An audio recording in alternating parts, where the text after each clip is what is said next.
Before the fun and games begin, she puts Marge to bed and they have a heart-to-heart where they mostly make up. Yeah, Marge, maybe put down the bottle of vodka and leave it till the morning. Nancy sets a couple of alarms before casting off to dreamland. She goes to her dream basement where the finger knives are missing. Then a dream door leads to a dream boiler room, because when you have this place as a shooting location, you might as well get a lot of use out of it. Freddy shows up, scares her off a platform that lands her back in her front yard right before her alarm goes off though. He shows up again. She leaps onto him to try and bring him back to her world. She wakes up in bed, and in her bed he is nowhere to be seen. I'm crazy after all.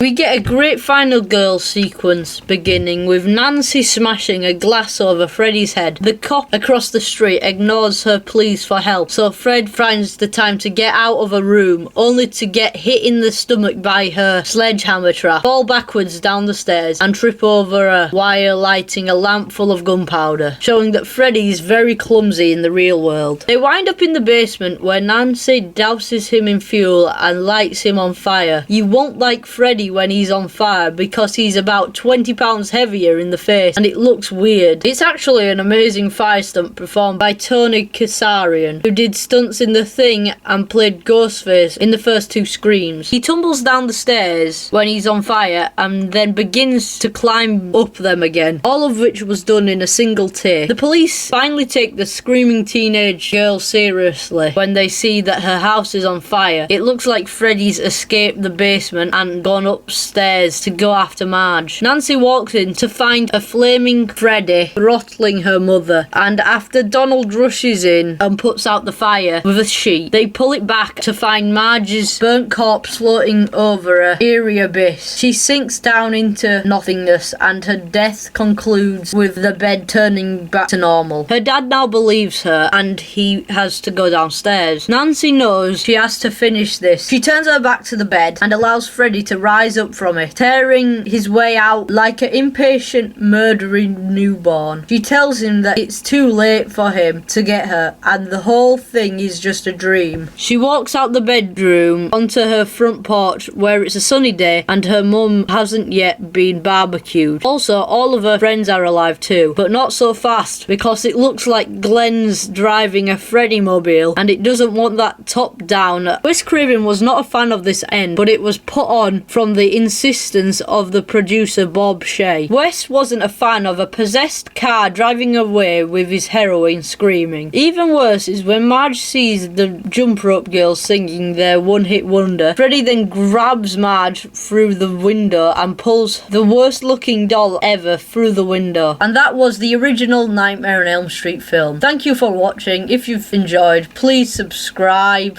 and turn on notifications. Oh, bye.